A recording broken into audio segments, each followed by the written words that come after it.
Hali na po sa ating lahat at medyo napakainit po ay mag-iinom na lang po kayo ng tubig dahil talagang kahit pinaiinitan ay baka kung ano po ang ating katawan ay di inom na lang po ng tubig. Tayo po ay magsisimula na uli dahil meron pa po tayong dalawa na magsasalita ay di blessing po ito sa atin. Pagpapala sa Panginoon na maraming kaalaman tayo na idagdag yung pong paglagong Kristiyano natin, paglagong mananampalataya. Kaya nga po sabi rin ni Apostol Pablo ay hindi ko yung gatas ang inyong iniinom at hindi pa yung mga matitigas na pagkain. Pero unti-unti tumitigas na po yung ating yung ating mga pagkain at hindi lamang laging gatas. Sa mga bagong mananampalataya po yun. So dito po ay magkakaroon naman tayo po ng dagdag karunungan sa ating buhay. So biyaya sa atin po yan.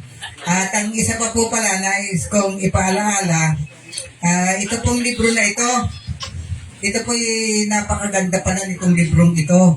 Ito po yung tinawag ni Pastor Woodruff Buba ito. Yung hindi ko na alam Tom Rose, Pastor Tom Rose. Nauna pong tingin ko dito, nabigla ako. Sabi ko, bakit abandon truth? Ay, ang tunay na anak ng Diyos at security sa Panginoon, hindi siya mag-a-abandon ng truth kasi hawak siya ng Panginoon. Sabi ko, bakit? Ay, sinungguni ko kay Pastor Alex, kay Elder Alex. Ay, wala naman sinabi sa akin si Elder Alex kung Nung basahin ko po, ay napakaganda pala ng laman ito. Oo, napakaganda ng laman po. Ito po yung ipinaliwanag ni Elder Norman kanina. Sabi ko, ay napakaganda. Ngayon, nag-isip ako. Sabi ko siguro ang tamang title nito ay The Doctrine of Truth of God. Kasi truth po ito Totoo naman po ito. Eh bakit naging abandon? Hindi ko matanggap. So ngayon po, naliwanagan ako na ito po ay napakaganda. Kung meron po kayo nitong libro nito, nandito po lahat. Babasahin po ninyo dito. At magdagdag karunungan po kayo sa buhay po ninyo. Ito po, nakakuha ako ng isa. Salamat sa Panginoon. Gusto ko nga ipasirox pa uli ito para dumami. So yun po ang blessing sa ating pong buhay patungkol po sa mga doctrine natin sa ating pong simbahan, sa ating pong pananampalataya, pagsunod sa Panginoong Jesucristo. Nakaloob lahat sa atin ng Panginoon ang mga bagay na ibinigay sa atin ng Panginoon at magpasalamat lagi sa Panginoon po sa ating pong buhay. At ngayon po, dadako na nga po ulit tayo at aawit po tayo ng isang awitin para sa Panginoon. Mga awitin din po namin dito pagkamisan pero nagsasabi din po naman ng sovereignty of God. Yung iba hindi ko pa po naalalaman. So, tatawagin po natin si Brother Junet para sa pag-awit po natin. Brother Junet, nasaan ka, Brad? Ito po. Yan.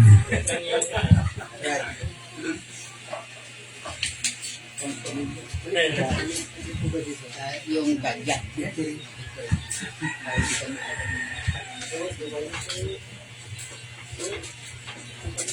Hello, magandang hapon po. Tayo po ito ngayon lahat. Tayo po kunin po natin ating mga invitation leaflets.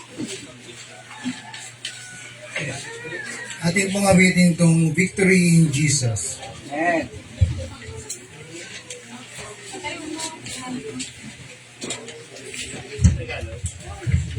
Victory in Jesus.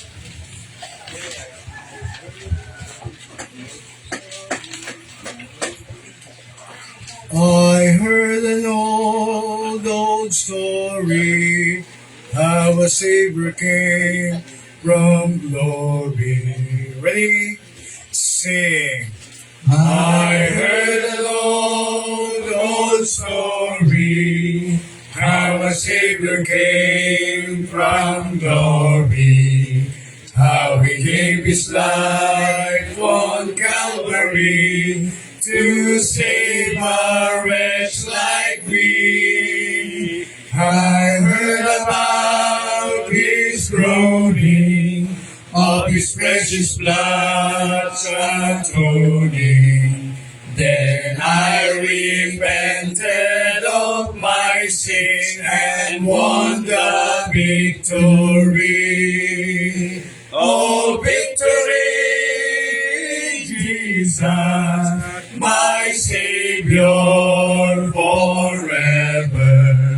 He sought me and bought me with His redeeming blood. He loved me ere I knew Him, and all my love is to Him. He plunged me to victory beneath the cleansing flood. I heard about His healing, of His cleansing power revealing, how He made the lame to walk again, and caused the blind to see. And then I cried, "Dear Jesus, come and heal my broken spirit." And somehow Jesus came and brought to me the victory.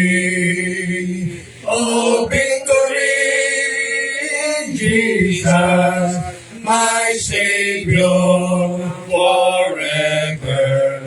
He sought me and bought me with His redeeming blood. He loved me ere I knew Him, and all my love is to Him. He plunged me to victory beneath the cleansing flood. I heard about the mansion He has built for me in glory. And I heard about the streets of gold beyond the crystal sea. About the angels singing and the old redemption story. And some sweet thing I sing after the song of victory. Oh, victory in Jesus, my Savior forever. He sought me and bought me with His redeeming blood. He loved me ere I knew Him, and all my love is to Him. He plunged me to victory beneath the cleansing flood.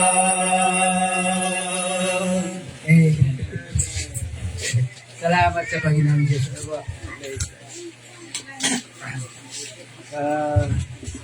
Makaupo na po ang lahat. Salamat Brad sa anak at sa meeting. Isa po talagang ang music of the church. Yan po ang isa sa ating pong napakaganda sa buhay po natin na tayo umaawit sa Panginoon. Congregational singing. Ano po? Wala po tayong special number. Hindi na po tayo kasi yan po ay masaya pong umawit ng sabay-sabay sa Panginoon.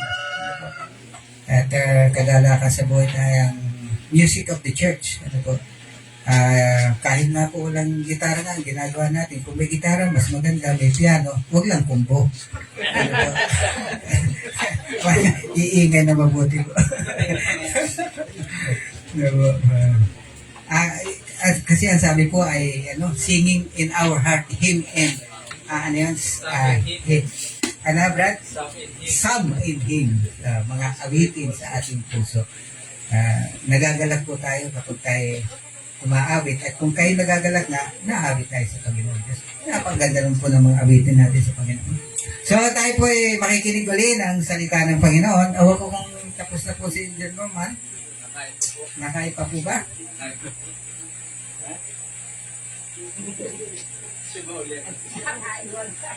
Ay, di, unahin na po natin si Elder Alex. Ano po? Elder Alex. So, Elder Alex po ay nawala ang ating no? Nawala ang ating Sam. Hindi po tayo mawawalan. Marami po ito. Talagang kaya lang ay wala rin. Yun. Yan ang problema natin. Ano? Kung bakit hindi nawala, ano? Paano initan, ano po? Brad, tingnan mo nga Brad, kung ano nangyari. Alin pong inagamit mo? Ay, ito Brad. Ano po yan? Ay, ito Brad, ito. Ayan po eh. Sige po. Ayun. Wala kailangan. Ito Brad, ito. Yung pula po, ano yan? Sige o. Hello.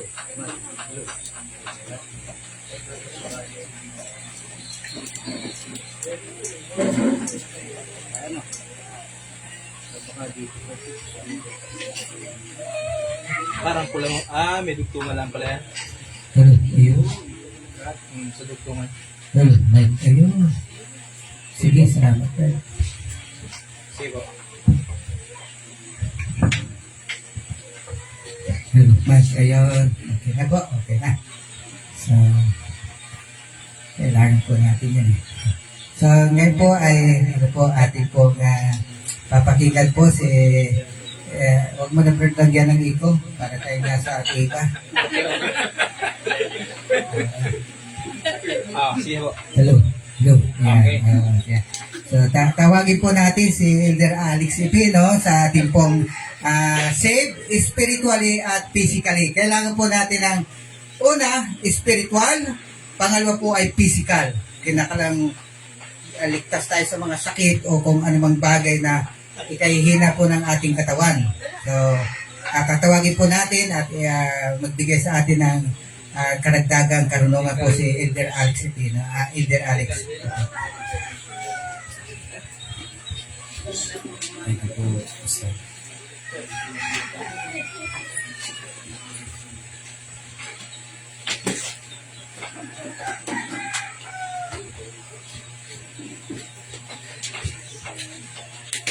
Salamat po ulit mga kapatid sa opportunity na kaloob ng Panginoon sa atin, magkatipon at mag-aral ng kanyang salita. Atin pong buksan na ating mga Biblia in the book of 1 Timothy, unang Timoteo, chapter 4.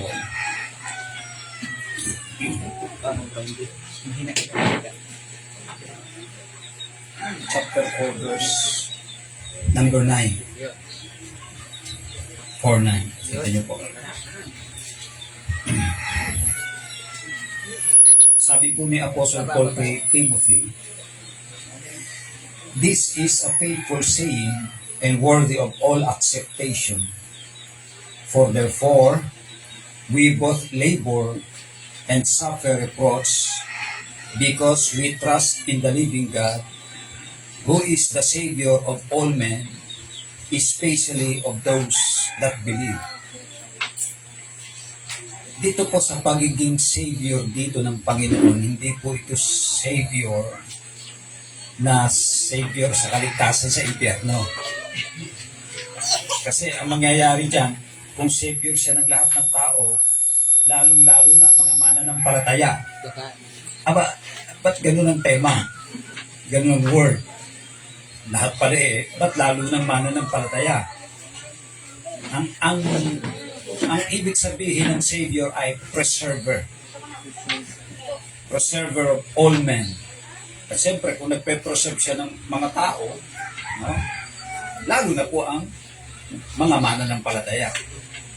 Tayo nga po mga kapatid, kung titingnan po natin ang pagpe-preserve sa atin ng Panginoon, kahit hindi pa tayo nakakarating sa pagkaunawa sa kaligtasan, pinipreserve na po tayo ng Diyos. Eh paano kung namatay ka? Inilig ka ng Diyos tapos namatay ka, di hindi ka naligtas. Diba? No, hindi ka mamatay, ipe-preserve ka ng Panginoon. Kasi masisira ang plano ng Diyos. Pinagplanuhan ka ng kaligtasan sa ganitong petsa, sa ganitong taon. O pinagplanuhan ka ng kaligtasan year 2020. Eh 2018 din namatay ka. Hindi mangyayari ho yun kasi nga pinag-aralan natin kanina, He worketh all things. Wino-work out niya ang lahat ng mga bagay after the counsel of His own will. No, hindi pa tayo mananampalataya, iniingatan na po tayo ng Panginoon. Amen. He is the preserver of all men, especially of those that believe. Pati po yung mga tatawagin ng Panginoon, sa takdang panahon tatawagin niyang mga ngaral. Yung buhay mo ay Diyos na rin na mag-iingat. Kasi kung hindi ka iingatan, ay bago ka tawagin ni disqualified ka na. Di ba? Pwede ba yung tatawagin ka ng Panginoon hindi ka pa natatawag nakatatlong asawa ka na? Aba, ma-disqualified ka. Hindi po pwede. Iingatan ka rin. Lahat yan, nasa proseso lahat ng Diyos yan Nasa proseso po lahat ng Diyos yan. No?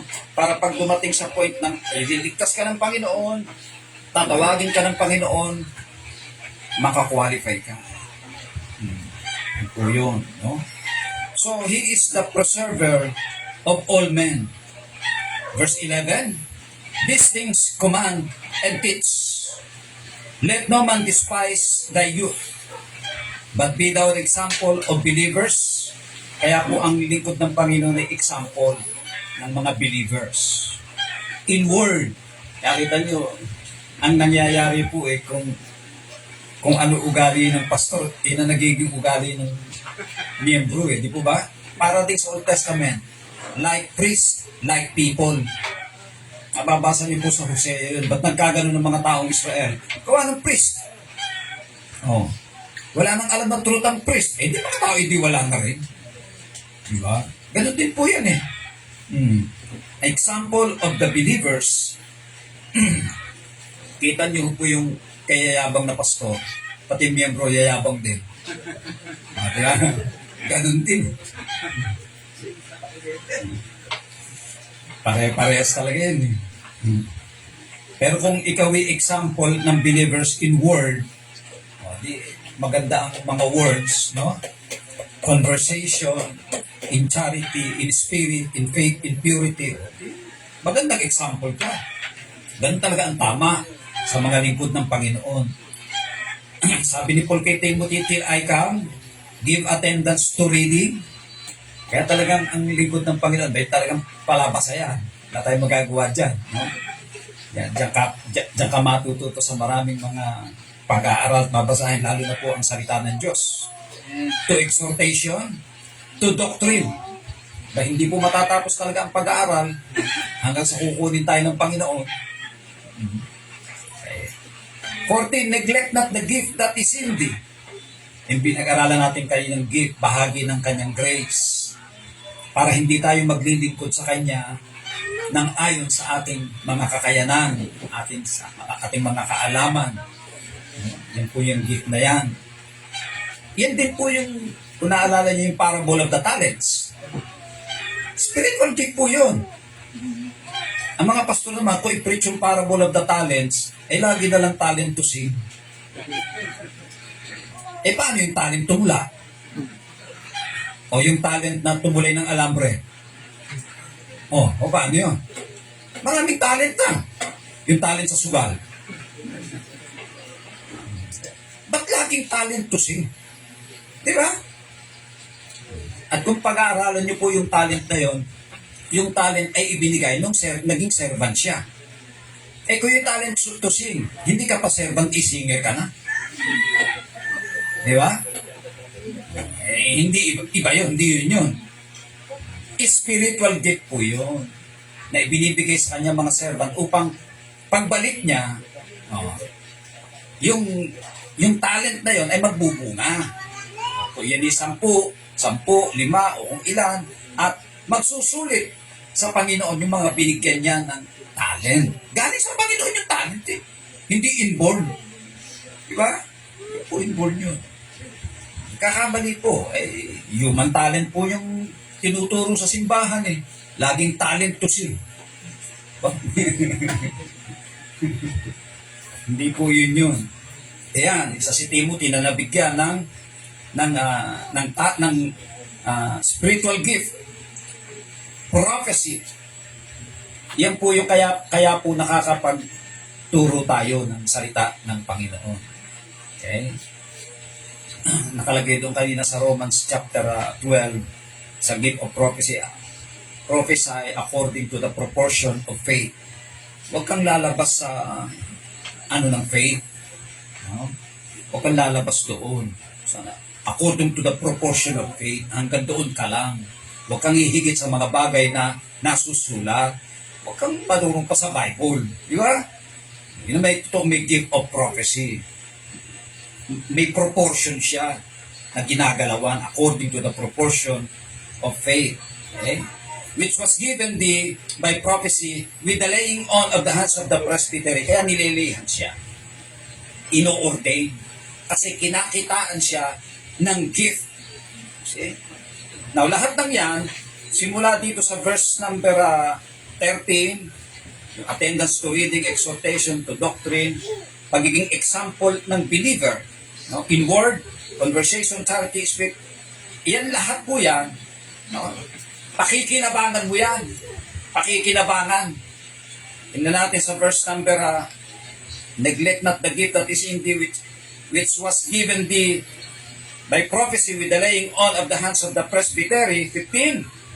Meditate upon these things. So, meditate.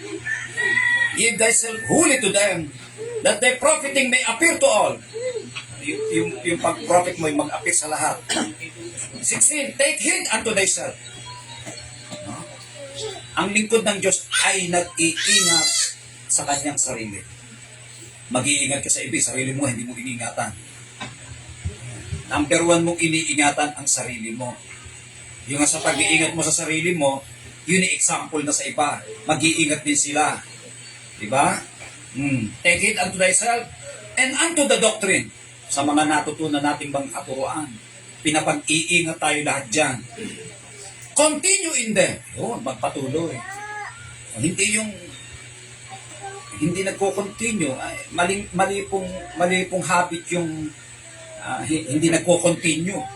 No? Sa amin po sa Tagalog, ang tawag po namin doon is sundot hipon. Kasi ganyan yung hipon eh. Hindi basta atras abante yun eh. Hindi magpatuloy. Pasundot-sundot lang. Sausaw patis. Yun po ang tawag sa amin doon eh. Dapat nagko-continue. Ang term natin pwedeng gamitin dyan eh, yung talagang may rugap na tayo. Yung nasa standard ka lagi. Hindi malamang pinahin. Oo, lagi kang nasa tama. Kasi nakasanayan mo eh, continue in them eh. Lagi mong ginagawa. Habit, yun, naging habit mo. Naging habit mo yan, continue in them. For in doing this, thou shalt not save thyself. Yung save thyself dito, ay save na si Timothy. Oh. Kaya nga, connected siya doon sa Savior of all men. Binabasa natin kanina. Connected po siya doon. Thou shalt not save thyself. Oh. Hindi lang ikaw, save thyself, okay? And them that hear thee, pati mga nakikinig sa iyo.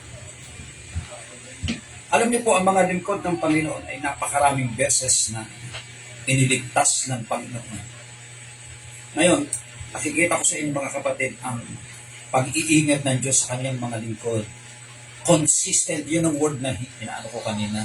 Consistent. Continue, consistent. Tuloy-tuloy. Iyan ang mga lingkod ng Panginoon. Pwede ba naman yung sa pastor yung sundot hipon lang ang pagtuturo? Dapat tuloy-tuloy. Pastor, paano po yung continuation ng Doctrine of Depravity? Isa-isang taon na yon. Hindi po. Hindi po pwede yun. Dapat tuloy-tuloy. Dire-diretso. No? Thou shalt not save thyself and them that pakikita po natin sa liwanag ng mga lingkod ng Panginoon po natin. In the book of Psalm 105, tingnan po natin sa buhay ng isang lingkod ng Panginoon na si Joseph. Si Joseph po ay alam natin ang buhay niya. Okay. Sa 12 magkakapatid, siya po ay pang-11. Pang-11 po siya. At siya po ay kinamuhian ng magkakapatid. No? Dahil siya po ay paborito ng kanyang father. Ang tingin ko po, kaya siya paborito ng father, during those time, siya lang yata ang converted. Siya ang nagbabalita ng evil ng kanyang mga kapatid. Tagabalita siya . Siya po yung malapit sa magulang. Ay nagalit yung mga kapatid. Pinagbantaan pa po siya. Titingnan natin kung paano siya ililigtas ng Panginoon. Psalm 105 in verse number 16. Psalm 105 verse 16. Okay. Tingnan po natin. Sabi po rito, moreover, he called for a famine upon the land. You see, yung famine na dumating sa Egypt, tawag ng Diyos siya. The Lord called for a famine. Diba? Siya nagdala nun . Una, kasaganaan. Yung panaginip ni Pharaoh, di ba? Dalawang panaginip yung magkapareho. Pareho po yun. No? Yung famine na yun ay gawa ng Diyos para mangyari ang kanyang kalooban. He break the whole staff of bread. Yung 7 taong kasaganaan ay nilamon ng 7 taong kagutom. Talagang walang pagkain kundi sa Egypt lang. See? Ngayon, sige basahin niyo po sa istorya. Di ba lahat nagpunta ng Egypt para bumili ng pagkain? Kasama ang mga anak ni Jacob. See? Si Joseph, alam na pagkatapos ng kasaganaan, mayroong famine. Sila Jacob, hindi nila alam yan. Di ba? Hindi nila alam. Miski tingnan niyo po sa istorya. No? Nung utusan ni Jacob ang kanyang mga anak para bumili ng pagkain, may pambili sila. Nakita niyo, may pambili. Ibig sabihin, nakinabang din sila doon sa 7 taong kasaganaan. At kahit hindi nila alam na mayroong 7 taon, no, nakagutom, abay nakapagtabi sila kahit papaano. Di ba napakahalaga noon? Praktikal lang, di ba? Ang tawag na naman sa amin dyan ay ubos-ubos biyaya. Ngayon ay sagana, bukas ay wala. Hindi po kaya nagbigay ang Diyos ng lahat ng biyaya ay para ubusin mo lang ngayon, bukas kung wala. Praktikal lang po yun . Thou shalt both save thyself and them that hear thee. Pati po tinuturuan mo, matututo sa iyo. Hindi alam ni Jacob yan na magkakaroon ng 7 taong kagutom, di ba? Hindi niya alam. At pagkatapos yung pera, di ba tinetes sila ni Joseph, ibinalik ni Joseph. Nung second time na pabalikin niya ang mga anak niya, may panibagong pera na naman sila dala. Kasama yung perang ibinalik. Perhaps daw, baka na-misplace lang. Andun yung honesty. Ibalik nyo yan. You see? Very important yun. Si Joseph, alam na alam niya makakaroon. Importante po yun . Mga karakter ng mga lingkod po ng Panginoon. Okay? Now let's continue. So galing sa Diyos ang famine. Verse 17, He sent a man before them, even Joseph. Mag-iingat tayo sa paghusga sa isang tao. ang taong sinugo ng Diyos ay nasa bilangguan. Hinugot siya doon. Ang tawag sa bilangguan ay dungeon. Underground prison. Ilang taon siya doon. Kaya paghugot sa kanya, amoy lupa. Galing siya doon. Pero yun siya yung sent from God. Di ba? Maliwanag, oh. He sent a man before them, even Joseph. Siya lamang ang makakapag-interpret ng panaginip ng hari. Siya lamang, wala na. Wala na pong ibang makakapag-interpret ng panaginip ng hari. See? At nung in-interpret po ni Joseph, sinabi na rin niya ang solusyon. Sabi na sa hari, pumili ka ng isang taong gagawa nito. Na magtitipon sa 7 taong kasaganaan, pagmamarriage, and so on, lahat, everything. Sinabi niya ang solusyon. Dahil sabi ng hari, ba't ako maghahanap, nasa harap akong pinahahanap mo. Si Joseph, ang pinili ng hari on the spot. Di ba?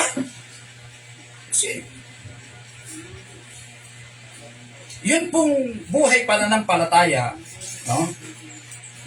Maraming mananampalatayang ganito. Magtatapat daw sila pag marami na. Pag kaunti pa, hindi muna. Ang hindi tapat sa kaunti, lalo sa marami, hindi ka magtatapat. Oy, maniwala sa iyo. Kaunti nga, hindi ka makapagtapat, sa marami pa. Si Joseph, sa kaunti tapat siya. See?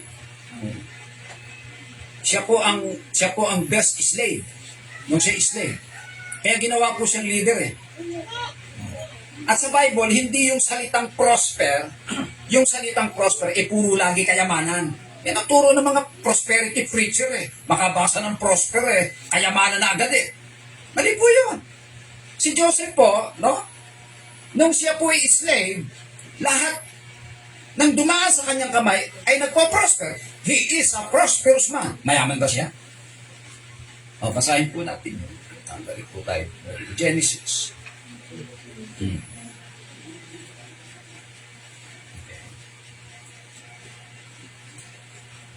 Genesis. Ito po si Joseph. Pinagbili po siya sa Egypt sa verse 1. Verse 2. 39, Genesis 39:2, and the Lord was with Joseph, and he was a prosperous man. Prosperous, mayaman ba siya? Paano mayayaman ni slave yan?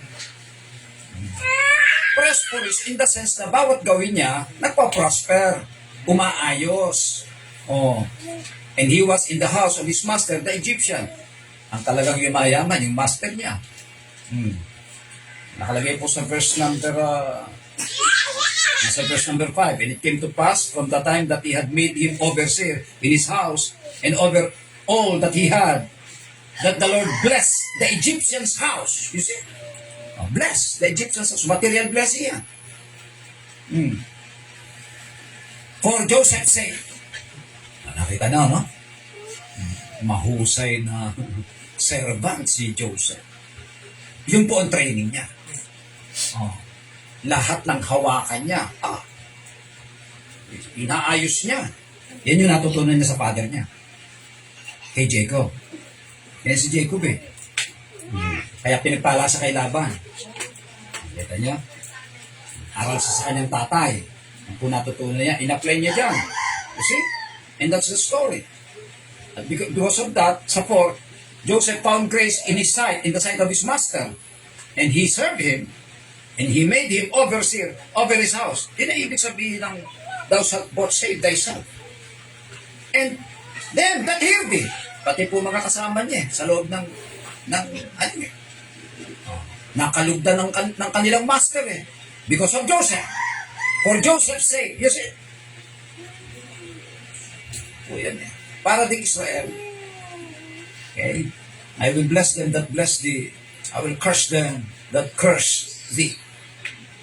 Ang blessing at cursing ay nakabase sa makikipagrelasyon sa bansang Israel. Ganun din po yan, no?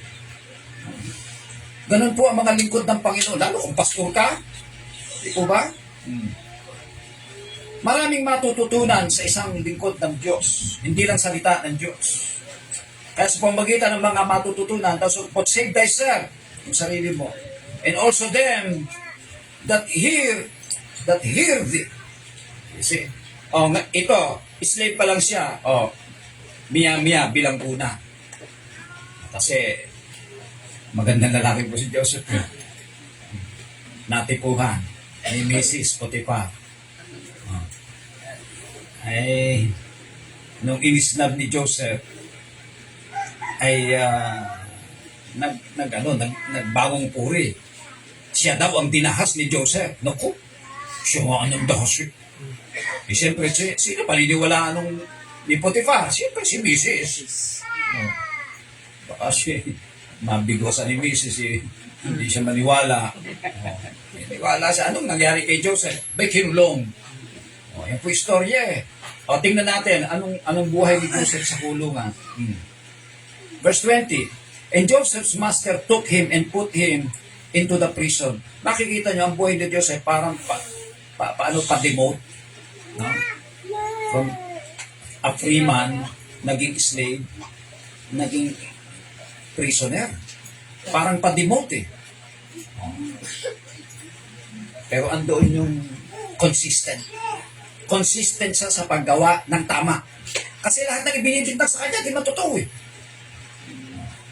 May mga taong ganito, binibintangan ko lang, hindi ako ng masama eh. Gagawa na nga ako ng masama. Baka naman talagang masama ka. Nagpipigil ka pa. Pag masama ay masama, pag hindi ay hindi. Ito lang yun. Diba? Ganyan po si Joseph, consistent siya sa pagiging tama. No? Hindi niya tinitingnan yung nangyayari sa kanya. Diba? Parang padimo. Pababa siya ng pababa. No. Kanina po, nung siya slave, maliwanag ang sabi ng Bible, the Lord was with Joseph. Nasa verse 2. Balikan ko yung verse 2. And the Lord was with Joseph, slave. Kaya sabi ko nga sa inyo, wag niyo i-underestimate ang isang tao sa kanyang itsura, sa kanya. Baka naandyan ang truth. Magigigi ka. Baka dala-dala ng taon niya ng truth, ang katotohanan, baka hindi mo alam. Ina-underestimate mo. Di ba? Also, in verse number, nung siya naging sa prison, verse 20, put him into prison. Verse 21, but the Lord was with Joseph.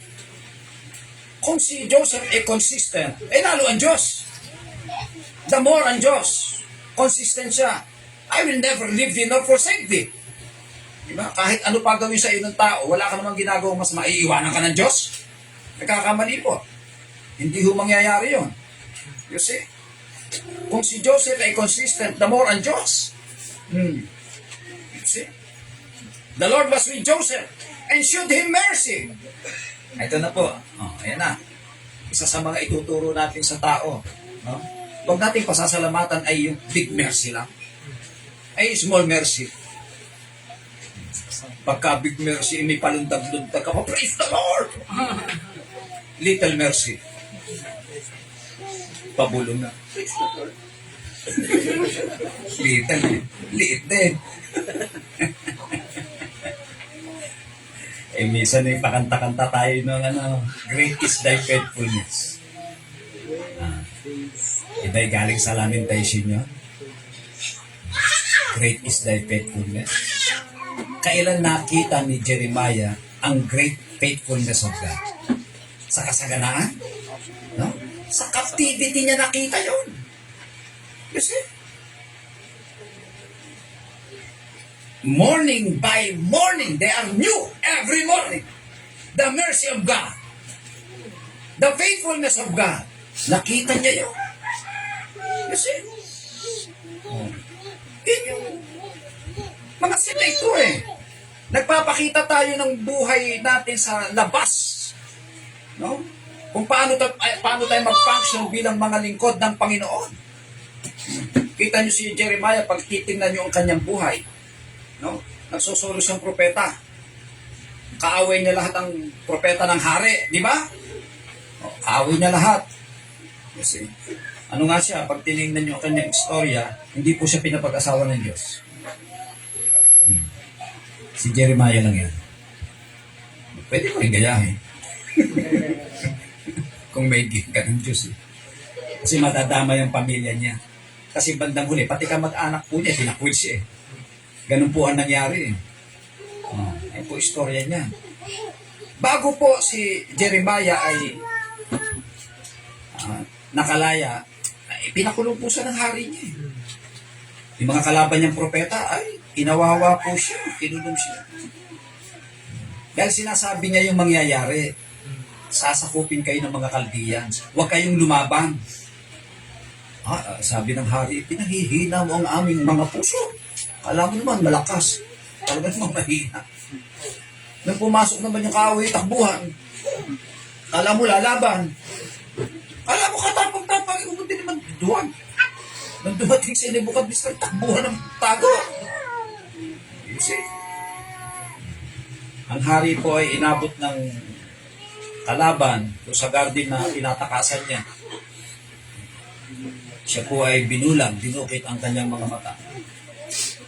Pero bago siya binulag, yung kanyang lahat ng anak, nilagay sa harapan niya, pinagpapatay lahat. At pagkatapos, binulag siya. Saka na po siya namatay.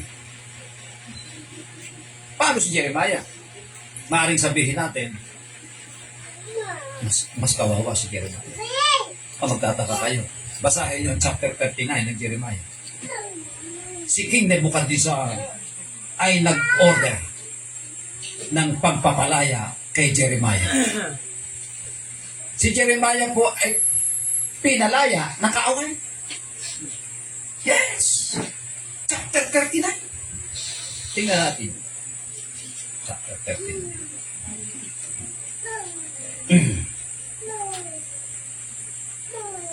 Kaya po sa mga panahon na naglilitan, ito po yung pag-apply ng lahat ng ating natututunan. Like for example, sana na-apply natin lahat nung nakaraang pandemic. Diba? Matapat pa kaya tayo sa Diyos ng pandemic? Baka hindi na. Sa takot. You see? Diyan yung makikita kung talagang iniingatan tayo ng Panginoon, ginagabayan tayo ng Panginoon, and so on.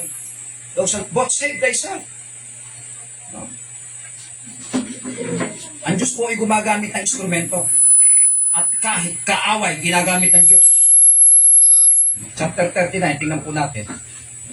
Chapter 39. Di pumasok na si Nebuchadnezzar sa verse 1.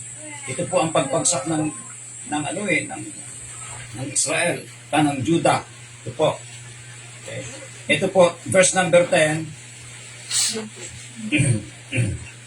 Verse number 11. Ito na. Sabi sa verse 11. Now Nebuchadnezzar, king of Babylon, gave charge concerning Jeremiah. Jeremiah. To Nebuzaradan. Ang hihirap ng pangalan itong mga Chaldeans na ito. Nebuchadnezzar, Nebuzaradan. The captain of the guard saying, take him and look well to him. You see, look well. And do him no harm. Kaawa yan. But do unto him even as he shall say unto thee. Aba, si Jeremiah pa mag-uutos kay Nebuzaradan. Ganito gawin mo sa akin, ganito gawin mo sa akin. So Nebuzaradan, the captain of the guard sent, and Nebuzaradan, yun, puro ganon. Rabsaris, and so on. And all the king of Babylon's princes. Even they sent and took Jeremiah out of the court of the prison and committed him. Ayun na, pinalaya po siya. Ginawa po siyang freeman ng kanyang kaaway. Yung hari, parusahan siya ng Diyos. Ganon din po tayo mga kapatid. Sa mga time ng mga hindi natin inaasahan tulad yan, pandemic. Bakit yung pandemic ba? Para sa atin ba yun? Hindi man para sa atin yun Hindi man tayo masasama Yan po lagi nasa isip ko mga kapatid. Tapos ano ang mensahe ng pandemic? Diba? Stay at home. Diba lagi naman tayo sa home? Sila ang wala sa home. Nangangati mga paa pag nasa home. Diba? Hindi para sa atin yan. You see? Huwag tayong matatakot, huwag tayong maano sa mga ganyan. Matakot ka kung kasama ka. At lagi kong pinapaalala sa inyo mga kapatid, no? Na convert ang mga taga Quezon, pandemic time. Ay. Amen. Di ba? Amen. Pandemic time yan. Sipin mo ang Diyos, itataw sa pandemic time. Malaya. Naging malaya pa nga. Eh kung mga duwag tayo, hayaan mo na yung mga taga Quezon niya. Eh di, ngayon pa lang kami pupunta rito. Hindi ko mabako, bitaw ko yan, di ba? Delikado. You see? Hindi po. Tumitsempo tayo. Eh, ang mahigpit dyan yung ano yan Chao. Mula San Pablo to Quezon. Yung unang ano ng bayan ng Quezon ni Chao. Diyan ang higpit ang checkpoint. Kasi ang virus nagagaling sa mga taga Metro Manila. Nagdadala ng virus sa provinces pag-uwi. Yan yun. Eh, mag-ano lang tayo kay Pastor Norma. Pastor, kumusta sa Chao? Pasal pa siya. Nako, mahigpit. Hindi tayo makakalusot. Pagka maluwag, pwede. O, pasok. Sunod-sunod. Nakikita mo ang Diyos ay magta-timing ng ganon. Kung mga duwag tayo, paano? Saan papasok yung yung binasa natin kanina? Take heed of thyself. Ingatan mo ang iyong sarili. Baka nasa isip mo, ingatan ang sarili ba? Hindi na ako alis ng bahay, hindi na ako pupunta ng Quezon. Hayaan mo sila doon. Ano yung ingatan mo sarili mo? Iingatan mo sarili mo, pero hindi mo pinababayaan ang responsibilidad mo. Diba? Yung responsibilidad ng mangaral ba, priority yan. At habang ginagawa mo ang priority mong mangaral, mag-iingat ka. Eh, hindi nyo na po na, lagi kami may dalang mga spanks. Ang mga ghostbuster, hypochlorous yun. Pamatay ng virus yun. Kaya hindi po tayo nadali. Provision ng Diyos yun. Kaya mga kapatid, kaya po binabanggit namin sa inyo, pinaalam namin sa inyo. During pandemic time mga kapatid, ako po ay nag-alaga ng halos 20 pamilyang positive lahat sa COVID. Hindi pa ako nahawa.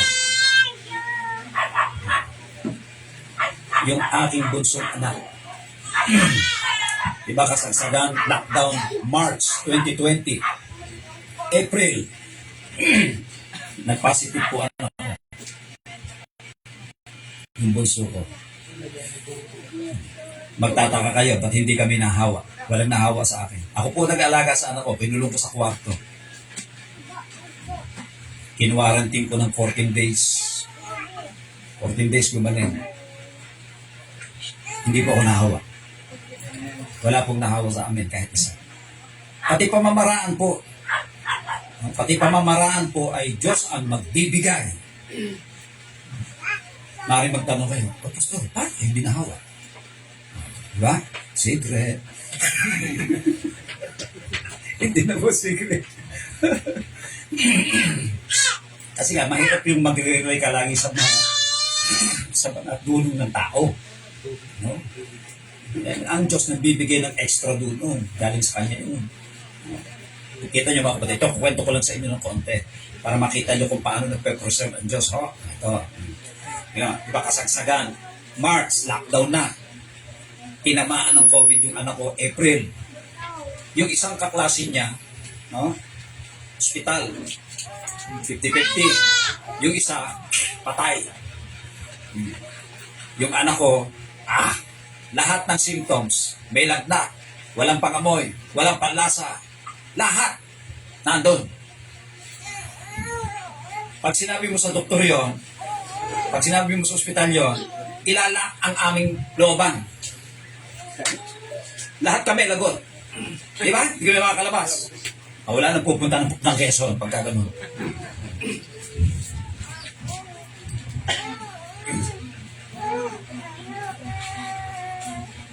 Di po ba? Ganun po yun eh. Kita nyo sa biyaya po ng Panginoon. Ako po'y walang kaalam-alam sa hypochlorous water. Na pinakaalam ko sa'yo, baka bumalik ang virus. Hypochlorous water. Yan po ang pinakamagaling na pamatay ng COVID virus. 2 seconds po, patay ang virus. Yes, ginagaranti ako sa inyo. 2 seconds. No? April, yung isang sumisimba sa church ay bumili ng hypochlorous machine, ng Kangen machine na nakakapag-produce ng hypochlorous water. Actually, ang habol doon ay water, hindi yung hypochlorous. Other side lang ng machine yun eh. In case ng emergency, hindi ko alam yun. Iniwan niya sa church yung machine. Hindi namin alam magla-lockdown. Hindi natin alam yun. Iniwan niya sa church yung machine. Tinuruan ako mag-operate, gamitin daw muna simbahan. So, ginamit namin. Pagdating ng March, nag-lockdown. Pagdating ng April, nag-positive yung anak ko. Paano gagawin mo? Tinawagan ako ng nag-deliver ng Kangen machine. Sabi sa akin, Pastor, nabalitaan niya, nag-positive yung anak ko. Sabi niya, Pastor, yung Kangen machine nakakapag-produce ng hypochlorous water. I-research mo sa internet. Ni-research ko, napakabisa pa rin niya. Kita niyo, hindi sinasabi ng gobyerno sa tao yan. Pero yun ang pinakamagaling. Sa ibang bansa, alam yan. Oh. Ni-research po namin sa internet lahat. Napakahusay niya. Ang doon ng procedure, paano gagawa? Gumawa kami ng hypochlorous water. Ni-spray ko araw-araw, pati po sa bibig. Minumumog. Lahat ng pampatay ng virus, ginawa namin. Suob, na hindi raw effective. Hindi effective. Anong paraan ng effective? Tanong sa gobyerno, wala. O hindi effective, effective. Pakalam ko sa iyo. Suob, maga, tanghali, hapon, vitamin C, no? Every 2 hours, every 3 hours na vitamin C. Baking soda, virus killer yon. Baking soda, itong apple cider vinegar, virus killer din. Okay? At yung hypochlorous water, so on. Wala akong naahawa sa akin. Katabi ko anak ko, na positive ha. Pinakikiramdaman ko yung sarili ko. Kung mawawala pa ang amoy ko, kung lalagnatin ako, kung mawawala pa ang lasa ko, lumakas lalo kain ko eh. Sa sarap ng mga lasa. Naamoy ko pa, ay lalo na. Hindi po ako nahawa. Walang nahawa po sa amin. Wala po kami sa bahay. Wala akong nahawa kahit isa. Nag-survive po ang anak ko. Sakto 14 days, gumaling siya. Sasabi natin, Diyos ang mag-provide. Kasi, at because nalaman ko yung ng hypochlorous, sinabi ko sa mga kapatid dyan, eto. Lahat na magpa-positive, pinupuntahan ko. Sinasabihan ko, halos naman lahat doon na nag-positive, sinabihan ko, nakasurvive lahat doon. Halos lahat sila. Tinuturuan ko kung paano magsasurvive. Kaya lang, malayo. Habang nag-uusap kami, panay-spray ko. Baka nasa hangin yung virus. May ganyan, para patay yung virus. Totoo po yan. Na-experience ko na yun. Kaya pag ako'y nagbabasa ng Bible, tungkol sa mga lingkod ng Panginoon, naalala ko po yun. Okay. Thou shalt both save thyself. At siyempre, nakita ng mga anak ko yung ako'y tatay, paano ko sila alagaan, pandemic time, paano ko sila protektahan. Di, yung mga anak ko naniniwala sa akin. Alam nila yung ginawa ko Di ba? Wala talagang nahawa at napakaganda ng nangyari Aksidente ba yung pagkaiwan ng Kangen machine? Aksidente yun? No. Pinaiwan ng Diyos yun. Kasi hindi ko naman alam magpapositive ang anak ko Ngayon, kung walang Kangen machine, paano na? Tiyak ho, hawa-hawa kami. Mamamatay kami lahat. Nung araw po, pag humawa sa isa, naku, lalos po yun. Lahat ng tao sa bahay, malalalos po yun. Magpapositive po lahat yun. Pupuntahan na kayo ng mga para mga astronaut. Lagot ka na kayo. Yung hospital ka na. Pag uwi mo, abo. Di ba ganun ang araw? Just Lord. Ito, si Jeremiah. Sino nagpalaya? Kaaway. Bakit? Hindi ba pwedeng gamitin ng Diyos ang kaaway? Maraming beses na ginamit ng Diyos ang kaaway. So many times na ginamit ng Diyos ang kaaway sa Bible. Ito po natin. Kaya mahalaga rin po yung pag-a-apply ng natututunan natin, nakikita sa atin, yung tamang ugali. Di ba? Napakahalaga po na. Ipakikita ko po sa inyo. Ang halaga. Kaya nga, in doing this, meditate upon these things, all these things, sama-sama na yan, kasi nga preserver ang Diyos ng all men, at ipe-preserve ka niya, number 1. Pakita po natin si Paul. Let us see. In the book of Acts, ito, aside from salvation ito, kanina puro salvation Di ba? Ang daming salvation natin Other side ng buhay natin. Bilang mga mananampalataya. Gumagalaw talaga tayo. Talagang paano iningatan ng Panginoon si Paul? Tingnan po natin. In the book of Acts chapter 27, ito po yung istorya na lumubog yung barkong sinasakyan ni Paul. Di ba? At always remember, bilanggo siya. Isa sa bilanggo. Tingnan po natin sa chapter 27, verse number, po natin ang story. In verse number 40, ilang araw po sila dyan. Nako, hindi po nila nakikita ang araw Kahit araw parang gabi. 27:40, and when they had taken up the anchors, they committed themselves unto the sea, sa alon, and loosed the rudder bands, and hoist up the mainsail to the wind, and made toward shore. Papunta sila sa tabi. And falling into a place where two seas met, ito po yung nagtatagpo ang dalawang dagat, delikado ang bangka mo rito. Ang barko mo rito, masisira. Kasi hindi malam mo kung saan nanggagaling ang alon niya.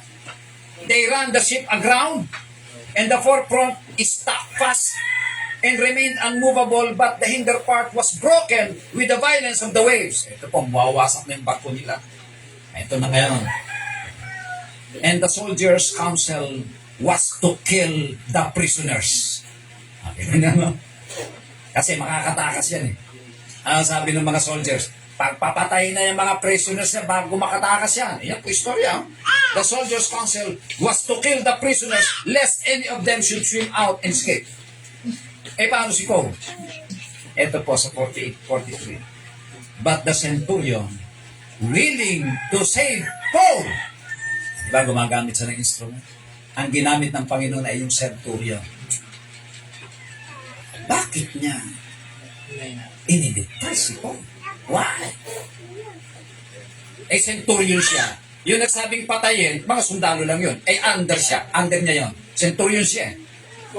Pinuno siya. The centurion, willing to save Paul, kept them from their purpose and commanded that they, which could swim, should cast themselves first into the sea and get to land. Kasi po si Paul, dahil ang in charge sa kanya yung centurion na yan, nakita ng centurion ang life ni Paul. Hindi ito katulad ng ibang bilanggo. Na murderer, robber, masamang tao, injurious, hindi ito. Ito'y hinuli dahil sa kanyang ipinangangaral na pananampalataya. Wala siya. May nakitang masama ang centurion kay Paul. At siyempre, yung pakikisama ni Paul sa centurion. Nakita ng centurion, this man is a good man. Hindi lang good, a godly man. Kasi, ngayon, kung ang patotoo mo pangit, ang ugali mo bastos, ano sabihin ng centurion? Sige, patayin. Unahin niyang Pablo niyan. Tigas sa ulo. Unahin niya. Lagot ka na. ipauuna ka pa. Nakita po natin mga kapatid na. Ano ibig sabihin niya? Ibig sabihin, sa bawat pinag-aaralan natin, let us be serious. Hindi po pwede po yung pakitang tao, no? Those are not save thyself. And then, that here, pati mga nakikinig sa iyo. Balikan lang natin si Joseph. Balikan natin si Joseph. Okay. Sa verse 109. 109. 109. Binasa ko kanina yung 17. He sent a man before them, even Joseph. Isang bilanggo ito, ha? Who was sold for a servant, whose feet lay hard with fetters. He was laid in iron. Kita niyo, oh? Until the time that the word came, the word of the Lord tried him. Kaya kahit isang slave, isang bilanggo, nakakapag-apply ng word of God yan. Wala mang pinipili yan. Di ba? And time will come, gagamitin po ng Panginoon niya. 20. The king sent and loosed him, even the ruler of the people, and let him go free. He made him lord of his house and ruler of all his substance. Ito pa po, ang ginawa niya sa 22, na minsan hindi natin nakikita sa 22. To bind his princess at his pleasure, and teach, siya po nagturo, teach his senators wisdom. Ang wisdom sa mga senator na ni Pharaoh. Kaya talagang ipinamahala niya kay Joseph ang buong Egypt nang makita niya ang katalinuhan ni Joseph. Saan galing ang katalinuhan niya? Oh, saan galing sa Diyos. Alam po natin yun. Pero in-apply niya nung siya'y servant, slave, at nung siya'y bilanggo. Nung siya'y slave, umayos ang tahanan ni Pharaoh, ni Potiphar, umayos. Through the rulership of Joseph. Kasi lahat ng hawakan niya, nagpa-prosper. Siyempre, meron dyan matigas na ulo na slave. Napapahupa niya yun, lahat yun. Napapasunod niya lahat yun. Kaya ginawa siyang leader ng mga slave. Kaya ang practice ko sa maliit, hindi yung pagmalaki. Saka ka mag-a-apply. Kakamali ka, hindi mo gagawa yan. Nung siya'y bilanggo, umayos ang bilangguan because of Joseph. Lahat ng hawakan ng kanyang kamay ay nagpa-prosper. Ginawa siyang leader ng mga bilanggo. Doon siya natuto ng wisdom. You see? At yung mga natutunan niya ngayon, nung siya'y governor ng Egypt, no? Even the wrath of man shall praise thee. Magbibigay puri sa Diyos, tingnan natin. Even the wrath of man.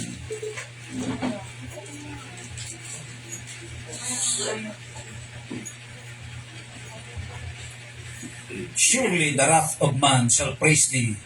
The remainder of wrath shall thou restrain. Yung sobra. Tingnan natin sa case ni Joseph. Kita natin, ha? Tingnan natin. Genesis, application niya. Genesis chapter 39.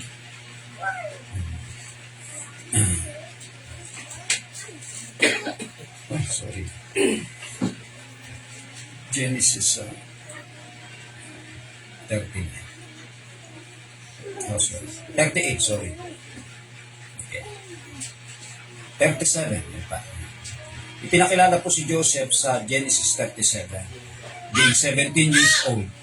Sa verse number 2, 17 years old siya. Batang-bata pa si Joseph. Naging governor siya ay 30. Ilang taon siya nagdusa? 30 minus 17, 13 years. Na slave at bilanggo sa loob ng 13 years. Doon niya in-apply lahat. Consistent siya sa pag-a-apply ng salita ng Diyos. No, hanggang siya, gamitin po siya ng Panginoon. That's a story. Tingnan natin yung kahit kasamaan ng tao ay magpupuri sa Diyos. Tingnan natin. Sa verse number, nung si Joseph ay utusan ng kanyang father na hanapin ang kanyang mga kapatid. Okay? Nadatna niya sa Dothan. Nung siya'y malayo pa, ito na ngayon, 18. And when, 37:18, they saw him afar off, even before he came near unto them, they conspired against him to slay him. Papapatayin siya. Kasi, meron ng prophecy ang Bible sa Genesis chapter 15, no? Verse 15, kay Abraham, na sila ay aalipinin sa strange land. Na hindi binanggit ang pangalan doon, pero alam natin, Egypt yun. Paano makakarating ng Egypt? Sila, gagamitin ng isang tao. Si Joseph ang gagamitin dyan para makarating ng Egypt. Kinakailangan ma-fulfill yun. Yung Genesis 15, kinakailangan ma-fulfill yun. Prophecy ng Diyos yun eh. Kasi, at gagamit ang Diyos ng kasamaan ng tao. Ito yung kasamaan ng mga kapatid niya. Papatayin siya. Kaya lang, sobra yun. Hindi siya dapat mapatay. Merong naghinder, si Ruben, yung panganay. Siyempre, mas makikinig sa panganay. Huwag natin patayin niya, kapatid natin yan eh. Lagay lang natin sa balon niya. Pagbalik niya, wala na. Naibenta na. Binenta na. So, yung pagpatay na hinder, remainder. Constraint. Kinontrol ng Diyos yung remainder of wrath. You see? Although ang kanilang wrath ay patayin. O, hindi pwede. Benta, pwede. Yo, inalaw ng Diyos. So, even, no? Kahit po ang kasamaan ng tao, the wrath of man, surely the wrath of man shall praise thee. Kasi during that time, hindi pa mga converted mga kapatid niya. Hindi pa mga converted niya. Sa sama niya, diba, papatayin yung kapatid. At pagkatapos sinabi sa magulang, patay na si Joseph, nilapa ng hayop. Dahil nilagyan ng dugo yung kanyang damit, di ba? At paniwalang-paniwala si Jacob, napatay na si Joseph. Ginawa sa sama ng mga kapatid niya. Pero tingnan niyo po ang istorya. Nung pumunta sila sa Egypt, hindi na po ganun. Converted na po sila. Wala na po silang sinabing kasinungalingan. Lahat pinagtapat nila, everything. At makikita niyo doon, nagmamalasakitan na sila sa isa't isa. Hanggang sa ipagtapat ni Joseph, nako, ako ang inyong kapatid na inyong ipinagbili. Siyempre, sinasabi ni Joseph yun, inyong ipinagbili. Ako ang inyong kapatid na inyong pinagbili. Binenta niyo ako. At tingnan niyo si Joseph, kaya nga po sa Bible, alam ng lahat ng Bible characters, no? Ang doctrine of God's absolute sovereignty. Alam nila yun. Pakita natin kay Joseph. Gaano niya kaalam. Genesis 45. Yan. Genesis 45.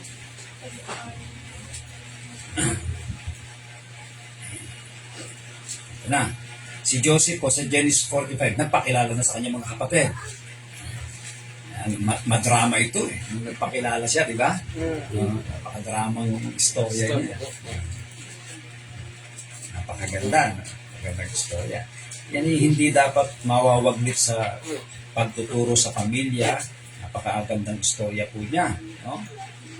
Nung nagpakilala siya sa verse number 4, and Joseph said unto his brethren, come near to me, I pray you. And they came near. And he said, I am Joseph, your brother. Well, ikati niya, lagi niyang sinusundot yung whom you sold into Egypt. Totoo naman yun eh. Now therefore be not grieved, nor angry with yourselves that you sold me hither. Tingnan niyo ha, sila nagbenta ha. For God did send me before you to preserve life. Diyos ang may gawa noon. To preserve life. For these 2 years, hath the famine been, di may 5 pa. 2 years na nakalipas. In the land, and yet, there are 5 years. In the which, there shall neither be earing nor harvest. 7, and God sent me before you to preserve you a posterity. Preserver of man, ang Diyos.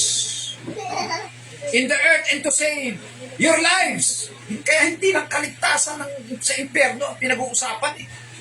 Ano? Pagliligtas ng buhay, pagliligtas all around na kaligtasan.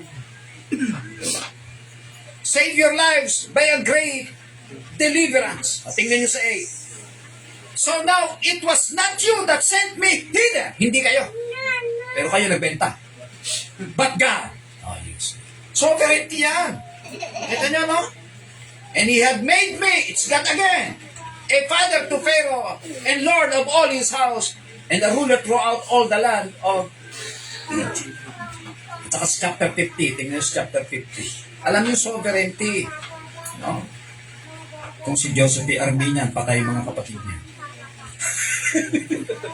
Lagot sila. Maghihiganti. Sa chapter 50, ito na ngayon. Okay. Eh, siyempre, natatakot yung mga kapatid niya. Baka maghiganti si Joseph. Baga na, may binanggit na siya sa chapter 45. Nung namatay na si Jacob, inilibing nila. Ayan. Nagpapasabi sila tungkol sa sinabi ng tatay nila. Sa 16, and they sent a messenger unto Joseph, saying, Thy father did command before he died, saying, So shall you say unto Joseph, Forgive, I pray thee, the trespass of thy brethren and their sin. Yan po. Ang nangyari kay Joseph sa dulo ng 17, and Joseph wept when they spake unto him. 18, and his brethren also went and fell down before his face, and they said, Behold, we be thy servants. Iyan yung sinasabi niya sa panaginip niya, na hindi nila matanggap. Di ngayon nangyari, no? Sinasabi niya. 19, and Joseph said unto them, Fear not, for am I in the place of God? 20, but as for you, you thought evil against me, but God meant it unto good. Oh, you see. Diyos ang gumagawa to save, no? The Savior of all men, especially them that believe, lalo na po yung mga mananampalataya si Joseph yun. To save much people alive, you see. Ganun din po sa ating time. Ganun din po sa ating time. Hindi lang magtuturo tayo ng salvation, pero pinakamahalaga yung salvation of the soul. Walang hahalaga. What it shall profit a man if he shall gain the whole world but lost his own soul. Mabigat po yun. Pakabigat. Pero bukod doon, paano naman ko hindi maligtas ang kaluluwa? Ay, pababayaan mo na lang. O, hindi ka maligtas, bayaan na lang kita. Hindi ganun. Kasi hanggat hindi namamatay ang tao, hindi natin susukuan ng pagtuturo yan. Who knows? Kaya nga meron sa Bible na mga event ng thief on the cross. No? Siya po'y na-save sa dying time niya, di ba? Ibig sabihin, it can happen. No? Pwedeng mangyari yun. Hindi yung, kung hindi tumanggap at hindi ka na maliligtas, Arminia ka talaga.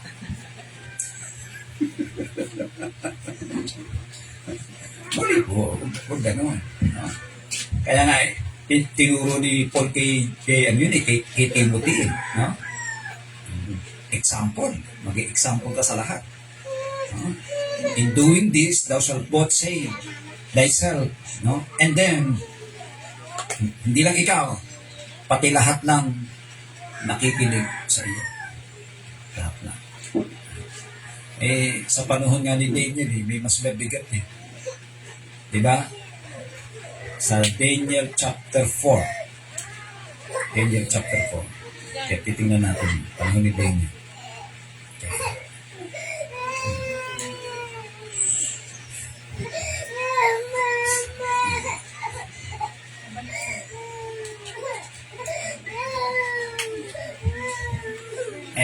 Sa Daniel chapter 4 po,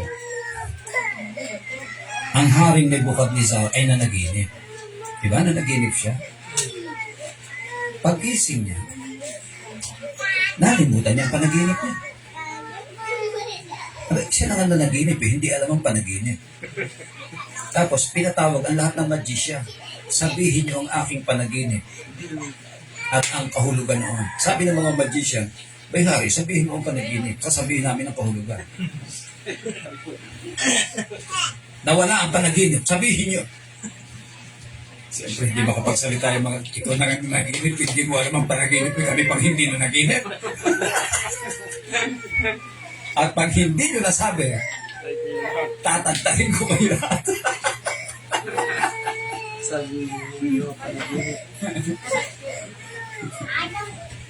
Ang kinalugdan ng Diyos dyan ay si Daniel.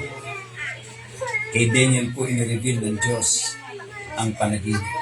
Makita nyo, hindi lang nasave ni Daniel ang sarili niya, pati mga magician.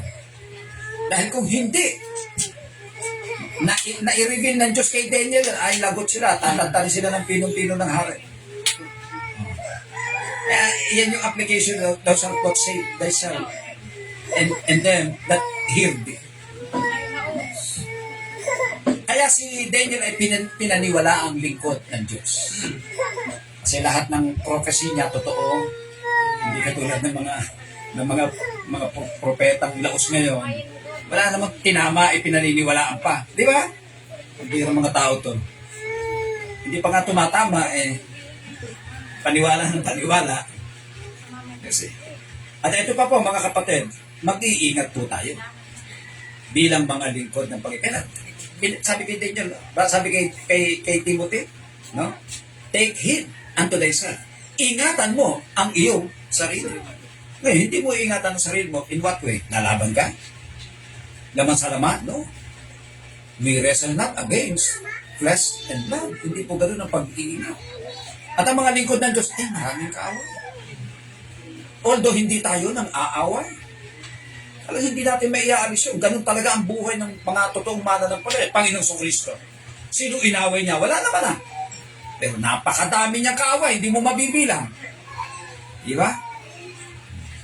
At yung kasamaan ng mga tao na yon, surely the wrath of man shall praise thee. Ang ginamit ng Diyos para patayin ang kanyang bugtong na anak. Di ba? Ito po natin yan. Daniel chapter 6. Tingnan natin. In the life of Daniel. Chapter 6.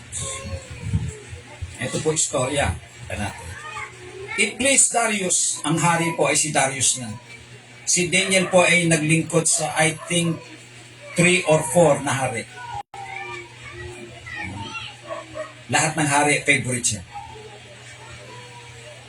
Hindi po dahil sip-sip siya, hindi po ganon. Dahil talaga po siya, he is a good man. Honest man. Walang makitang negative sa kanya. Tingnan natin. It pleased Darius to set over the kingdom, 120 princes. Sa kaharian ni Darius, 120 ang prinsipe, which should be over the whole kingdom. And over these 3 presidents, 3 presidents sa 120, tig po 40. 40. Bawat isang presidents. Sino number 1 sa 3 presidents? Of whom Daniel was first. Si Daniel po first. Kaya, kung titignan nyo ang storya, si Daniel na ang second to the king. Kasi ang second sa king, yung 3 presidents. Sa 3 presidents, number 1 si Daniel. Second to the king na siya. Hindi siya taga roon, dayo siya. Parang si Joseph. Siyempre, may kaiingitan ka. Hindi ka mataga rito. Di ba? Tinalo mo pa kami Ay, istorya niya. Tingnan natin. 3. Okay. Then this Daniel was preferred above the presidents and princes because an excellent spirit, galing sa Diyos, was in him, and the king thought to set him over the whole realm. So, pinili na siya. Pangalawa na talaga. Inlagay na siya sa buong kaharian na. Pangalawa na talaga. Verse 4, then the presidents and princes, yung 2 presidents at ibang mga prinsipe, ay pinaingitan na siya, sought to find occasion against Daniel. Hindi sasabi natin. Kung tayo talaga totoong mga anak ng Diyos at nag-a-apply tayo ng salita ng Diyos, hahanapan ka ng kapintasan. May makita kaya? Ayan na, si Daniel. sought to find occasion against Daniel concerning the kingdom, but they could find none occasion nor fault. Hindi kaya ito si Daniel yung nangungupit? Wala. Good ang record. Anything na pwedeng negative na makita, baka ito yung late pumasok. Wala pa sila, ando na si Daniel. Wala na makita. Kita natin. Sabi ni Paul kay Timothy, be thou an example. Example Ngayon, sa kabila ng walang makita, meron pa rin. Hahanap yan. At saan na hahanapin? Sa paniniwala niya sa Diyos niya. Doon na. Talaga mahahanapan ka doon. Di ba? Ito na po ngayon. Okay? 5. Then said this man, we shall not find any occasion against this Daniel except we find it against him concerning the laws of his God. Di ba gumawa sila ng batas na bawal dumalangin sa ibang Diyos maliban sa Diyos ng Babylonia. Yan po ang ginawang batas. At sinelyuhan ng singsing ng hari. Pag naselyuhan nyo, kahit hari, hindi niya mababago. Wala namang kaalam-alam ang hari na ang pinupuntirya ng batas na yon ay ang paborito niyang si Daniel. At nung malaman ni Daniel ang batas, nagtago ba si Daniel? No. Tingnan natin. Nung malaman ni Daniel. Sa verse number 10. Now when Daniel knew that the writing was signed, he went into his house, and his windows being opened in his chamber toward Jerusalem, he kneeled upon his knees 3 times a day and prayed and gave thanks before his God as he did aforetime. Walang nabago. Binubuksan pa niya ang bintana. Tanaw na tanaw si Daniel. Ako, dumadala rin sa ibang Diyos. Hindi sa Diyos ng Babylonia. Diyari siya ngayon, di ba? Doon ka mapipinasa. Ay pag doon na, siyempre, ibang usapan na yun. Diyos na yun. Talagang doon na magkakaiba. Hindi na talaga makakapag-deny si Daniel doon. Di ba yun ang dahilan? Kaya po siya nahatulang ipakain sa leon. That's the story. Papakain sa sarili. Kasi, sige basahin nyo sa istorya, si Daniel po ay pinag-fasting ng hari. Nag-fasting ang hari, alang-alang sa kanya. Hindi kumain. Kinabukasan, buhay si Daniel. You know the story. Sabi ni Daniel, sinara ng angel ang bibig ng leon. Tapos lahat ng nag-conspire kay Daniel, kasama ang pamilya, ipinakain sa leon. Bali-bali mga puto nila. Nagpiesta ang mga leon sa dami ng kanilang agahan, tanghalian, hanggang hapunan. Ganun po ang nangyari. Nakita po natin mga kapatid. Ayun. So, balik po tayo doon sa ating pinag-aaralan. God is the Savior of all men, especially them that fear. Ito natin. Okay. Sa verse number 10. Who is the Savior of all men, especially of those that believe. Ibang ang tao, iniingatan ng Panginoon. Ikaw pang nagbibilieve. Kung talagang totoong nagbibilieve, ha? These things command and teach. Tinuturo po natin yan. Siyempre, of course, number 1 yung salvation ng ating mga kaluluwa. Let no man despise thy youth. At sa Diyos po, walang bata-bata. Walang mata-matanda. Basta may salita ng Diyos. Pagagamitin po ng Panginoon niya. Gaano kabata si Timothy, I do not know. Maybe teenager to. Kaya pagka tayo nakakakita ng mga bagong nako-convert, di ba ang tawag natin mga Timothy, mga kabataan yan. Na bihira yan mga kapatid, kasi ang kabataan nyo yan, di ba? Mga baliw na baliw sa barkada yan. Di ba? Hindi mo makakagip sa ganito yan. Kaya makakita ka ng mga kabataang ang gusto isalita ng Diyos, abay, tuturuan natin yan. No? Baka gawing Timothy ng Diyos yung mga yan, someday. O ba? Let no man despise thy youth. Ang kabataan niya. Kabataan siya kasi talaga niya si Timothy. But be thou an example of the believers. Yun. Example siya kahit po siya kabataan. In word. Ay maingat sa word.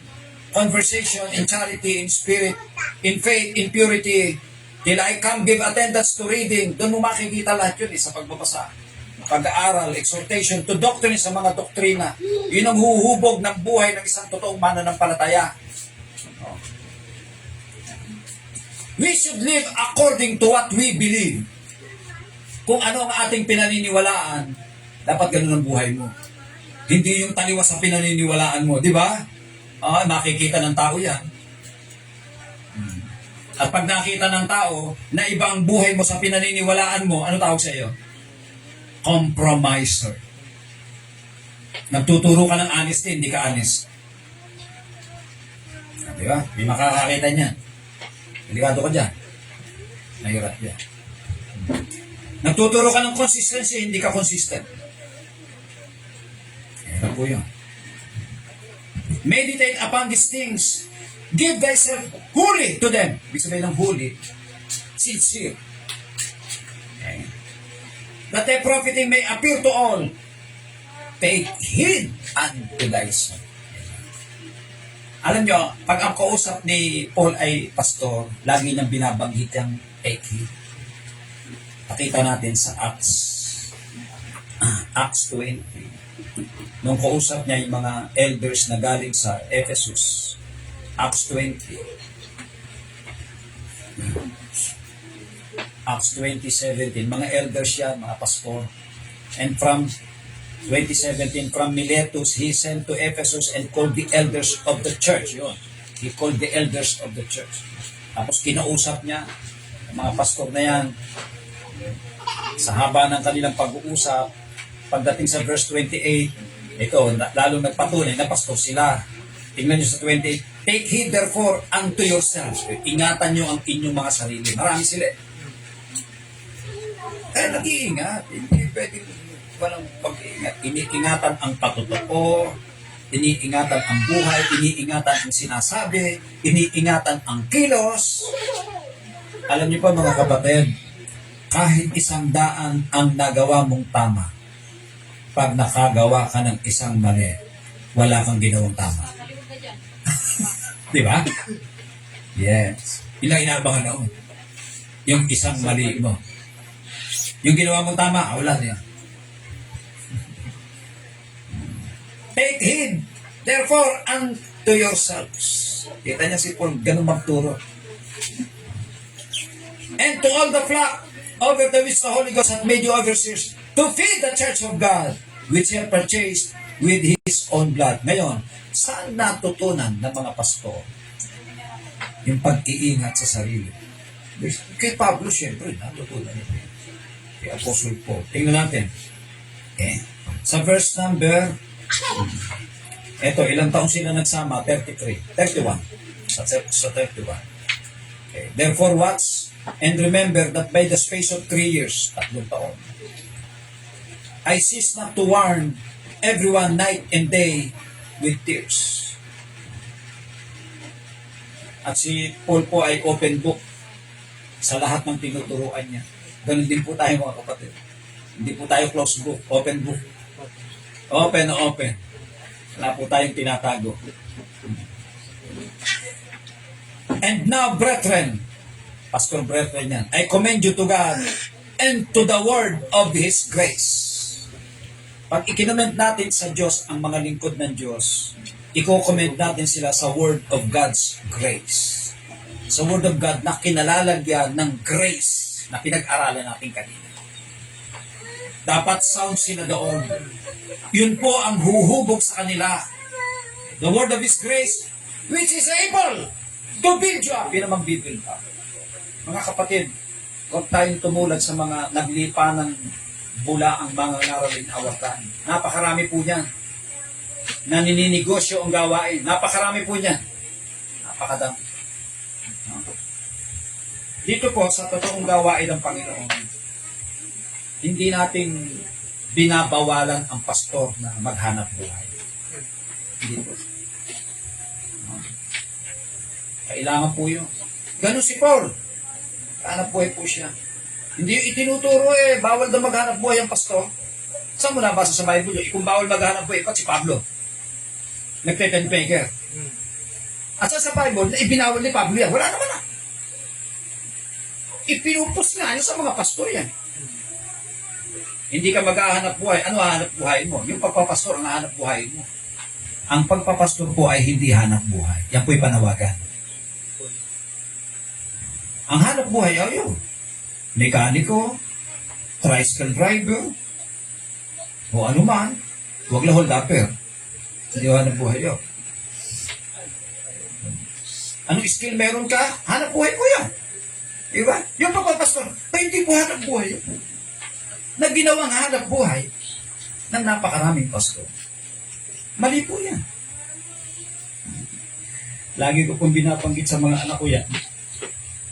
Pagka mag-fill up sila ng application form,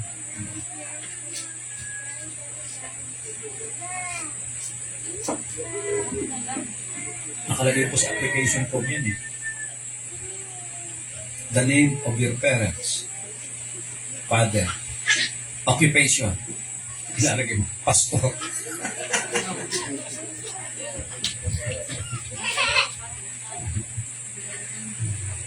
Kasi yung hanap buhay, ikaw ay babayaran, give and take sa iyong ginagawa. Ay, pag ang pagpapastor ay hanap buhay, binabayaran ka, bayaran pastor ka. Hiring ka, mali po yun. Hindi po ganun. Si Paul, pag siya po ay naghahanap buhay, tent making, nagpagawa ka ng tent, depende sa tent na pinagawa mo, babayaran mo siya.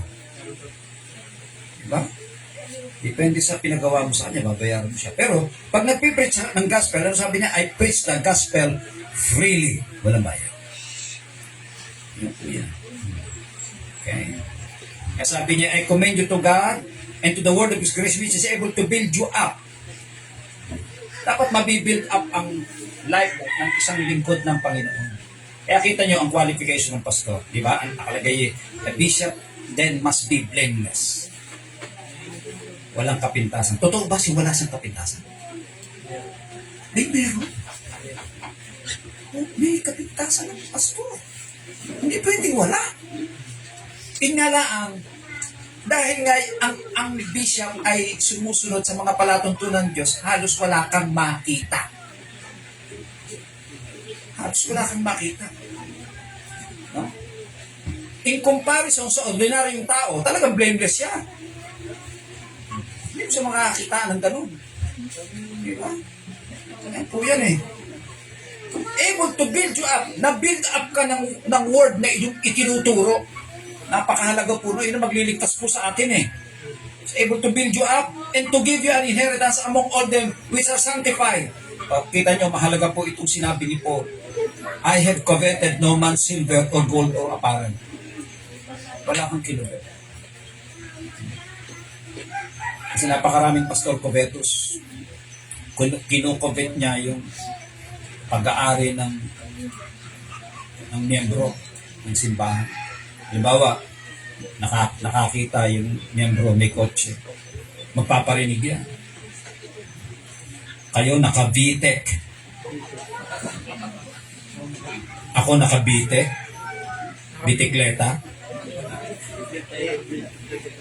Magpaparinig ka pa. Ano alam mo, kung inihulugan, may panghuhulog ka doon. Kaya kinuha yun, gagamitin sa business. Yung mga pastori covetous Hindi pwede yun. Covet no man's silver, gold, or apparel. Hindi ginawa ni Paul yun. Paano nyo nagawang hindi maging covetous? Eto sa 34. Ye yourselves know. Alam ng mga pastor. That these hands, pinakita niya kamay niya. Hindi kinahiya ni Paul yung kamay niya. Makalyo. Kababatak ng leather sa kanang lubid. Hindi na kinahihiya yan. Mga kapatid, wala akong nakakahiya kung ang pastor ay isang tricycle driver, isang mangingisda, isang farmer. Ano ho nakakahiya doon? Di ba? Mas nakakahiya yung pastor na magnanakaw. Yun ako. Mga taong mahihirap eh, hinuhut-hutan mo. Lalo nakakahiya yun. Wala akong nakakahiya sa mahirap na pastor. Sisikap tayo. No? Eh, nangyari po eh. Kasabihin itong mga bulaang pastor eh. Pag ikay pastor na mahirap, mahina ka. Ikaw naman nakinig, ano? Nabola ka na. Eh di mahina si Pablo, mahirap. Di naman yumaman yan eh. Ang iba pa mga apostol, sila Pedro, di mahina. Mangingisda nga lang yung mga yun eh. Wala pong ganun eh. Kaya lalaitin mo ang mga tao ng Diyos sa Bible pagka mga statement may ganyan. Di ba? Kaya dapat po saan tayo sa sinasabi ng salita ng Diyos which is able to build you up. Kaya kung sino man ang gagawa ng mga hindi maganda, mga panalita na ibabalik mo sa kanila yan. Na mali po ang kanilang mga sinasabi. You yourselves know that these hands have ministered unto my necessities. Nag-minister yan sa sarili ng pangangailangan. At hindi lang yun. And to them that were with me, nakasama ko. Yan ang magliligtas sa iyo at sa mga nakikinig sa iyo. Magliligtas ka niya at mga nakikinig sa iyo. Alam niyo mga kapatid, yung sinabi na yan ni Pablo, sinabi din niya ni Samuel. Noong siya po ay mag-i-step down bilang judge at papasok ang unang hari, si King Saul, sinabi niya yan. Parehong-pareho. Sinabi rin niya ni Joshua. Bago po siya namatay. Sinabi niya yan, kaya 3 taon yan, inilatag nila ang kanilang karakter bago sila kinuha ng Panginoon. Si Joshua, si Samuel, si Paul, bago mga kinuha ng Panginoon. Hindi po dekorasyon ang turo, mga kapatid. Hindi po yan dekorasyon. Yan po ina-apply. No? At makita ng mga taong in-apply mo. Ililigtas mo ang iyong sarili at lahat ng nakikinig sa iyo. Okay? And to my necessities, and then that were with me. At ito pa, ito kinaliligtaan ng marami, 35. And have shewed you all things, how that so laboring, you ought to support the weak. Manual laboring yun. Ang isusupport mo kung hindi ka marunong mag-manual labor sa weak. Ay nangyayari, weak na, hinuhut-hutan mo pa. Ay weak na. Di ba napakapangit, ano? Napakapangit po niya. Nang gagamit ka ng tao, ang ginagamit mo, mahihirap na tao. Kasi, kami nagpapayaman sa pamagitan ng mahihirap na tao. Naku, napakapangit po niya. wala akong kasing pangit yan. You ought to support the weak and to remember the words of the Lord Jesus, how He said. Ito yung sinabi ni Paul sa mga pastor. It is more blessed to give than to receive. Pastor po sinasabihan. Ngayon po, sinasabi ng pastor sa miyembro, hindi na sa kasali. Miyembro na ang sasabihan.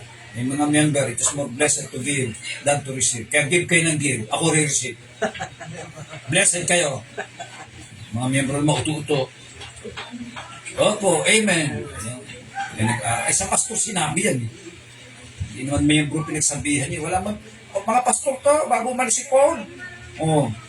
Tingnan nyo, pagkasabi niya, sabi sa 36, and when he had thus spoken, he kneeled down and prayed with them all. Nalangin sila. 37, and they all wept sore and fell on Paul's neck and kissed him. 38, sorrowing most of all for the words he spake, that they should see his face no more. And they accompanied him unto the ship. At hindi na talaga nila nakita si Paul. Pagdating ni Paul sa Rome, Ilang taon lang siya doon.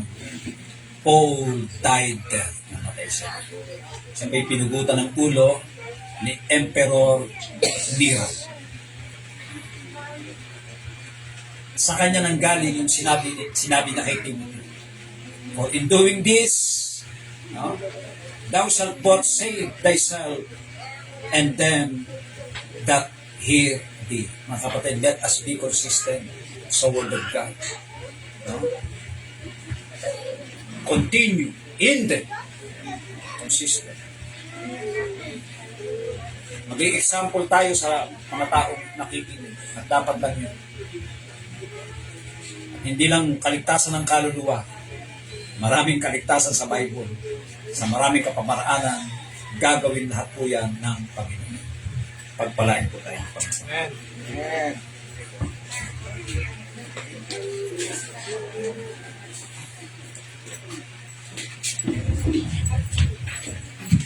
Salamat po, Pastor, sa mabiyayang kaalaman. Hindi lamang po sa una nga po ang ating Savior, ligtas ang ating mga kaluluwa, ating buong pagkatao, sapagkat babaguhin naman po tayo ng ating Panginoon, change body, at ganoon din po yung pagkaligtas natin sa ating pong mga physical na kalagayan. Ano po. Kaya talaga po yan ay nangyayari. Ano, may mga aksidente, pero ba't ikaw ay hindi na aksidente? Ano po, sa sasakyan, wala kang pasa, wala. Pero mga kasamahan mo, eh, may mga bukol-bukol, samantalang ikaw eh, safe. Ano po, talagang, nangyayari po sa akin din yan, yung sa motorsiklo po. Aba, yung takbo ko papunta sa bangin. Eh, ba't ako hindi nagtuloy doon sa bangin? Siyempre, aba, ang Panginoon talaga naman po. Napaka-buti. Ano po, ay talaga, totoo po yan experience po ninyo sa inyo pong buhay. Ano po. Sa biyaya po ng Panginoon at napakasaya po ng nasa iglesia po ng Panginoon. Lalago tayo, titibay tayo sa doktrina, lahat po, sa pinasya, lahat po. Andyan, sa rapture of the church, andyan po talaga. Kaya si Elder Norman daw po ay hindi muna na magsasalita. Baka po napapagod dahil may sakit yan, di po ba yung kanyang inoperahan mata ay ating pong pangin. Kaya baka magkakaroon pa yung kasunod nito ating conference. Kasi hindi natapos yung isa.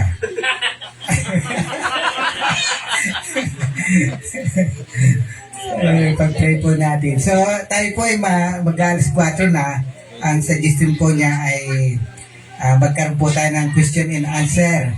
At saka magnimerida po tayo. Habang tayo po ay nagko-question and answer, ay magmerida po tayo. Yung mga kape po natin dyan. Saka meron po tayong kamuti, saging, suman. At saka kung ano po may tinapay po yung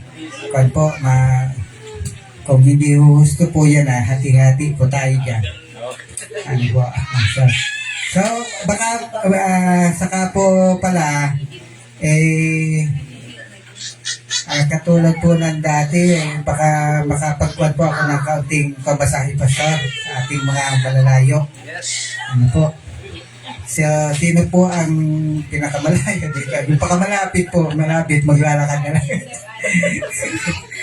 Yung po ating mga kasamahan po na first time, hindi naman po first time, basta kayo po ay medyo malayo, ay ating pong bigyan po natin ng kaunting panggasolina. Ano po? Siguro tama na po yung mga 5 litro, 2 litro, ganyan. Ano po? Sige po, magmerida po tayo at sino nga pong malalayo po sa ating mula na Quezon na po, si Pastor Edward. Pero salamat po. Salamat po. Oo po. Malawag, Pastor. Salamat po. Malawag.